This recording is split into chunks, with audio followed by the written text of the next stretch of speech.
karena kayak saya dengan kondisi yang seperti itu, akhirnya anak saya itu lahir dengan kondisi membengkak. Membengkak Badannya apanya? membengkak Oh, semua. membengkak Iya, semua. terus akhirnya Karena steroid kali ya, ya Mbak. mungkin terus disedot itu cairannya udah hijau, udah keruh banget, Dok. Makanya untuk para pendengar sekalian yang penyintas autoimun, kalau mau hamil benar-benar harus direncanakan betul gitu ya, supaya tidak membuat shock panik dokternya juga nih. Dokternya juga panik juga nih, jangan-jangan ada apa-apa pada anaknya gitu ya. Iya, duluan sempet Iya. dimarahin dokter.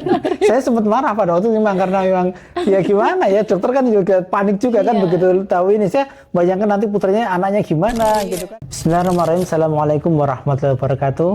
Para pemirsa sekalian, kembali bertemu dengan channel Dr. Arif Nurdin Official. Kali ini saya kembali seperti biasa di setiap pekan saya mengunjungi pasien-pasien yang sangat luar biasa.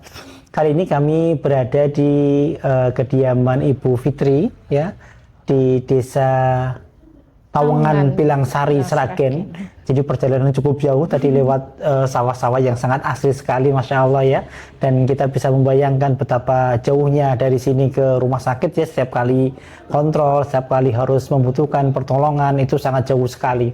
Insya Allah, dan kita akan sapa beliau. Assalamualaikum Mbak Fitri. Waalaikumsalam, Mbak Dokter. Gimana kabarnya sekarang? Alhamdulillah sehat. Beliau ini termasuk pasien saya yang sudah cukup lama ya, Mbak. Berapa tahun, Mbak? 10 tahun lebih. 10 tahun lebih Hampir ya. 16 tahun. Hampir 16 tahun setia kontrol terus ya Mbak ke rumah sakit Muwardi dengan berbagai macam pernak-pernik keluhannya ya, yang sangat berat sampai nggak bisa jalan pernah ya Mbak ya? Pernah, nggak bisa jalan. Ya, alhamdulillah sekarang nggak bisa ngomong juga. Mbak ini pasien rheumatoid arthritis ya Mbak? Ya, diagnosa pertama dulu SLE. Ya, terus 1 tahun lebih RA. Ya. Terus Ya, tambah. jadi beliau ini adalah SLE dan RA. Jadi kalau kita kenal dengan istilah lupus, RA dan lupus. Jadi memang ada beberapa autoimun yang overlap satu dengan yang lain, dan beliau termasuk SLE dan RA. Jadi pengobatannya pun juga cukup banyak obat yang diminum tentunya gitu. Gimana Mbak Fitri, awal-awal terdiagnosis dulu 2015 ya? Iya, 2015. Gimana dulu ceritanya Mbak Fitri? Dulu waktunya di sini di Sragen itu saya sudah opnam itu pengobatan 3 tahun dulu, Dok, sebelum ke Muwardi. Itu di sini saya dikira kayak penyakit stroke. Kenapa pada waktu itu? Karena seringnya rambutnya yang rontok sampai botak, terus nggak bisa jalan, kaki Nggak bisa jalannya karena kaki lemas atau nyeri? Melemes, ya? nyeri. Dua-duanya Mbak? Iya. Terus karena susah ngomong juga. Susah ngomong juga pada waktu itu? Nah, di sini kan karena mungkin dokter dari saraf atau dalamnya mungkin juga kurang memadai alatnya juga. Soalnya pengobatan di sini itu 3 tahun keluar masuk rumah sakit, opnam, dan waktu itu saya masih kerja di karyawan RSUD Sragen, Dok. Gitu. Terus akhirnya sama dokter dari RSUD berhubung sudah kenal akrab, akhirnya kok ini semakin kayak gini, badannya semakin kayak gini, terus dicoba dikirim ke Muwardi. Pertama ketemunya sama dokter Subanti karena prosesnya nggak bisa jalan dan nggak bisa bicara. Betul. Terus dilihat sama dokter Subanti, kok kayaknya ini ke autoimun. Itu udah sampai tambah stres lagi udah, karena selama seumur hidup saya itu belum pernah dengar penyakit autoimun. Dan 2015 kan masih jarang ya Mbak ya? Apalagi yang katanya saya mengaruh ke lupus. Itu udah stres, tambah stres berat, Dok. Udah stres berat. Terus ya dikenalkan sama dokter Arif itu, terus opnam bolak-balik di Muwardi itu masih sama dokter Subanti, karena dokter Subantinya itu mikirnya pengaruh saraf. Iya, terus akhirnya karena di observasi baru dikenalkan dokter. Ya, pemirsa sekalian, ini adalah salah satu contoh bahwa SLE itu memang 1000 wajah, betul ya. Dia datang dalam yang diserang adalah saraf-saraf otaknya, sehingga hampir seperti orang stroke betul gitu. Walaupun kalau di MRI, di scan pun hasilnya normal pada waktu itu ya Mbak ya? Iya, waktu itu masih normal, tapi yang opnam terakhir udah kelihatan. Udah kelihatan ya. Jadi vaskulitis itu merupakan salah satu penyebab terbesar dari gangguan kelemahan pada anggota tubuh. Karena yang diserang adalah pembuluh darah yang ke arah otak, sehingga seperti orang stroke persis itu sebetulnya. Tetapi stroke dan usia muda, dan tidak ada faktor-faktor penyakit-penyakit yang lain seperti diabetes, hipertensi, maka kita wajib curiga jangan-jangan adalah autoimun. Ini terbukti Mbak Fitri seperti itu gitu ya. kemudian setelah itu pengobatan rutin ya Mbak ya? Iya, pengobatan rutin itu masih sama dokter Subandi sama dokter Arif. Terus akhirnya kan cek anak IF, anak profil apa-apa, ternyata sudah positifnya menjurus ke SLE sama RA itu terus ya. setahun lebih cek lagi ternyata positif RA juga. Oke. Iya. Dan sampai sekarang yang dikeluhkan memang kakinya ya Mbak yang Kaki bermasalah? terus ini tambah kepala dok. Kemarin Tambah itu kepala, sampai vaskulitis nangis-nangis itu ya. ketemu dokter Arif Oh itu. lah ya, karena vaskulitis juga Itu ya. karena kesalahan saya itu ya, satu kemarin itu pas awal bulan itu minta dokter Arif suruh opnam, diminta opnam tapi sayangnya kan merasa masih kuat. masih kuat, ya. Ternyata bagian dalam saya itu udah nggak kuat, terus akhirnya saya di rumah selang berapa itu tiba-tiba malah kakinya bisa jalan dok, masih bisa jalan tapi udah nggak bisa ngomong. Saya nggak bisa ngomong lagi Iya, ya. terus akhirnya BA dokter Arif itu ternyata dokter Arif umroh. Itu saya langsung ketemu sama dokter Indra sama dokter Yul. Akhirnya langsung Mondok ya. iya, itu CT scan-nya udah kelihatan katanya Iskemik ada ya? pengumbalan darah itu udah 3 sentinan lebih. Kayak gitu dok. Jadi Ya inilah lika-likunya orang dengan autoimun ya Mbak ya. Jadi sering naik, sering turun, naik, turun, naik, turun gitu ya Mbak ya. Kalau pas lagi down gitu ya flare banget, bisa nggak bisa jalan gitu ya Mbak ya. Masya Allah. Ya ini para pemirsa sekalian, salah satu contoh dari autoimun yang tidak hanya sekedar menyerang persendian saja, tetapi vaskulitis yang ke arah otak ini yang paling sering nih, sehingga keluhan-keluhannya hampir seperti orang stroke nih ya, tidak bisa ngomong, tidak bisa jalan, lemas sesisi gitu ya. Dan Mbak Fit ini termasuk salah satu yang dulu pernah hamil di luar, bukan di luar kandungan, hamil di luar perencanaan gitu ya. Jadi kan kalau orang autoimun itu kalau hamil itu harus terencana, karena kita mikir bagaimana mengatur obatnya biar tidak merusak janin ya.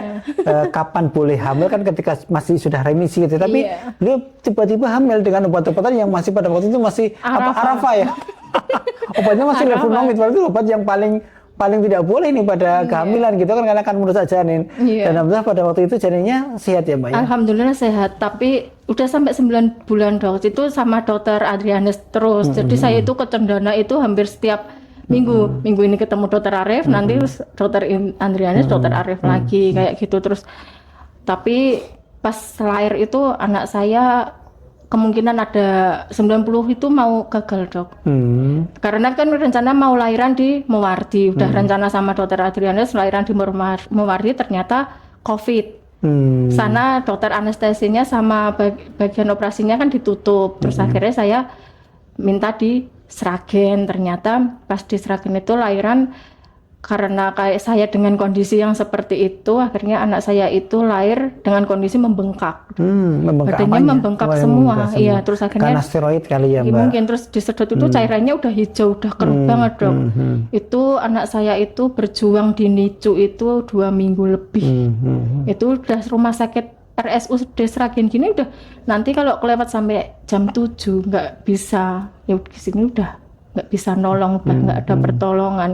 Padahal kondisi seperti saya masih SC dok, belum bius itu belum hilang sepenuhnya. Jadi udah dengar seperti itu kayak ya Allah, kok saya berjuang 9 bulan untuk bukan kayak musuh sama autoimun saya sih, tapi lebih bersahabat dengan autoimun saya itu, biar saya itu memperjuangkan anak saya. Udah lahir saya udah bersyukur alhamdulillah, tapi ternyata pas di luar anak saya harus berjuang lagi untuk bisa sehat. Tapi alhamdulillah sekarang sehat ya anaknya ya. Alhamdulillah.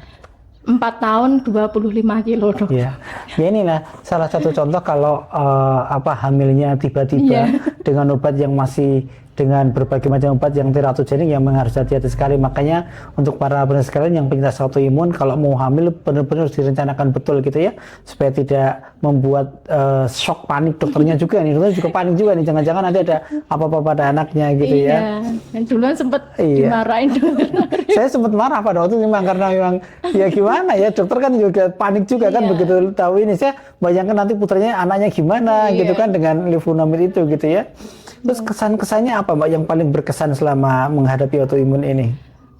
Satu, saya sempat dijauhin keluarga sama tetangga, karena dikira itu saya itu kayak sakit itu kayak pura-pura gitu loh dok. Terkadang kan kita pagi sehat, tiba-tiba kena sinar matahari udah tenaga sakit itu udah lagi. habis, Iya, udah betul. merah, udah lemas kayak gitu. Sampai dari pihak keluarga pun saya meyakinkan keluarga itu butuh proses tahunan. Dikira nggak sakit gitu pura-pura Iya, gitu ya. iya. Oke. Sampai orang tua saya aja mau percaya saya punya sakit seperti itu aja susah. Padahal dari ibu saya itu kerjanya juga di medis di RSUD juga, seperti itu. Dan alhamdulillah itu di saat saya opnam itu setiap saya opnam itu saya bersyukur dok. Bersyukurnya itu apa? Orang tua sama keluarga saya sama tetangga saya itu akhirnya mereka itu berkunjung ke sana dan tahu gitu ya. pas alhamdulillahnya lagi di saat mereka berkunjung itu ada dokter residen yang datang menjelaskan hasilnya ini. Jadi saya itu berpikir saya merasakan sakit opnam dulu nggak apa-apa, paling nggak saya itu tidak harus menjelaskan berulang sama mereka-mereka yang merasa seperti itu gitu dok ya. Tak syukurin aja lah dok. Iya. Sekarang obatnya berapa macam mbak? Banyak dok, tambah neuro lagi ya dok.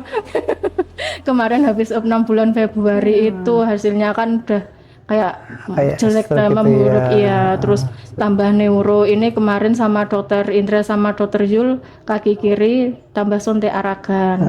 Alhamdulillah udah 5 suntikan goal karena OA-nya udah tambah grade lagi. Terus ini nanti yang kanan lagi. Penuh dengan perjuangan tapi saya semangat masih bisa kerja. Iyalah. Ya pemirsa sekalian ini lika-liku orang autoimun, jadi mudah-mudahan menjadi pembelajaran buat kita semua nih bahwa autoimun itu kadang-kadang kelihatan cantik di luar tapi dalamnya sakit gitu ya, jadi kadang-kadang tidak dipercaya gitu ya, sakit banget gitu ya.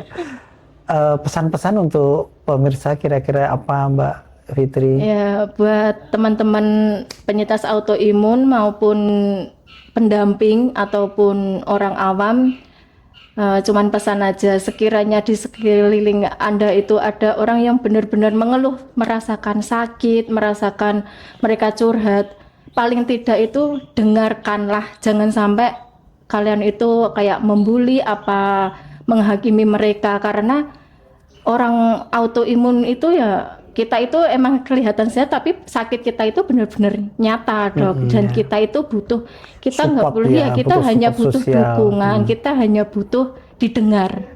Cuman itu karena selain organ kita di dalam itu yang sakit, psikis kita itu juga berat jangan dok. Dan support psikis, support sosial itu sangat penting sekali dari keluarga, dan dari lingkungan. Saya itu sekarang ke dokter Ratih ke psikosomatik, karena psikis saya ya, dokter Agnes tahulah kisah saya seperti apa itu sangat berpengaruh sekali sama flare. Jadi orang-orang autoimun itu kebanyakan nanti kemudian akan bermasalah dengan lingkungan, dengan keluarga, dengan sekitarnya. Jadi buat teman-teman ya mohon disupport betul karena psikis sangat penting untuk proses penyembuhannya. Baik, terima kasih Mbak Fitri atas kisah-kisah ini, mudah-mudahan menginspirasi teman-teman semua untuk tetap semangat, sabar menghadapi semua keluhan-keluhan autoimun ya, dan yang paling penting kita bersahabat dengan autoimun sampai kapanpun kita tetap bersahabat dengan autoimun. Harus. Terima kasih, mudah-mudahan channel ini bermanfaat. Assalamualaikum warahmatullahi wabarakatuh. Waalaikumsalam warahmatullahi wabarakatuh.